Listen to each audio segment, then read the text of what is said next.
મિત્રો તમે આજે જોયું આ માર્કિંગ બધા કર્યું છે? નમસ્કાર મિત્રો, હું તમને એક વાત કહું છું. માનો કે આપણે કોઈને તકલીફ હોય, આપણે ગમે નહીં, આપણે કોઈ મંદિર ગયા પૂછવા કોઈ ભુવાજીને કે ભાઈ હાળા માણસ આપણે પૂછીએ, દરેકના જીવનમાં તકલીફ તો આવો. તો તમે મંદિર જાઓ ને તો બધા કેટલા શ્રદ્ધાળુઓ દર્શન કરવા આવ્યા હોય, પૂછતા હોય દરેકની જે તકલીફ હોય. અમે એમાં તમે જો અમુક શ્રદ્ધાળુ એવા હોય કે બિચારા છેક દૂર દૂરથી ગાડીઓમાં પેલા બસોમાં આવ્યા હોય, ફરતા હવાડી નીકળ્યા ત્યારે બપોરે પહોંચ્યા હોય. બધા કેટલાક વળી રિક્ષા લઈને આવ્યા હોય, વળી કોકના વળી પોતાનું કૂટડ હોય તો લઈને આવ્યો ધક્કમ ધક્કા કરી.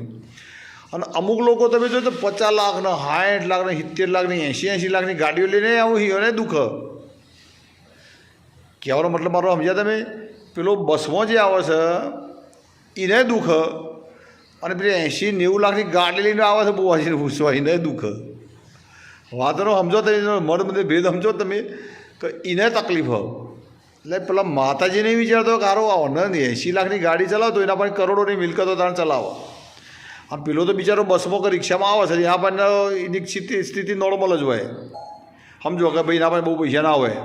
પણ પેલા જે આટલી બધી હાઈફાઈ ગાડીઓ લઈને આવે છે કે જે એને દુઃખ પતતું જ નહીં કે ભાઈ અમારે દુઃખ છે, એટલે તારા આવી મોંઘી ગાડીમાં તારે કરોડોની મિલકત છે, કરોડો રૂપિયા છે તારા ભાઈ, તો એ તારે દુઃખનું માતાજીને પૂછવા આપવું પડે.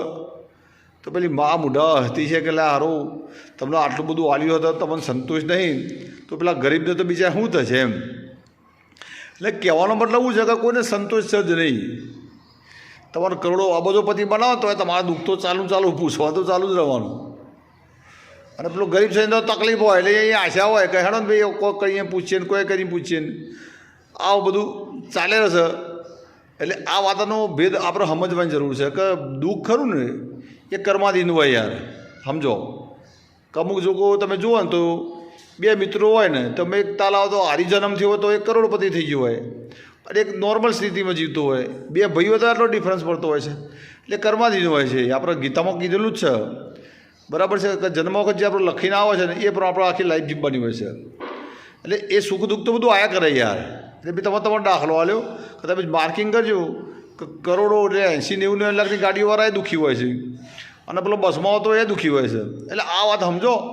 ટૂંકમાં ભગવાન પર વિશ્વાસ રાખી અને તમારું જે કામ કરતા એ કરવાનું, બીજા બધા કોઈ ડખો પરવાનું નહીં. નકર ઝેર ચોક થોડા પૈસા બચ્યા છે એ ચોક બનાવીને લઈ જશે. એટલે આ વાતને સમજો. કારણ કે પેલો મોટું હોય ને તો વધારે પૈસા લે, વધારે દેખાવ કરે, પણ પેલો ગરીબ ના હોય તો બિચારા વ્યાજવા લઈને હાલવા પડે દુઃખ કાઢવા.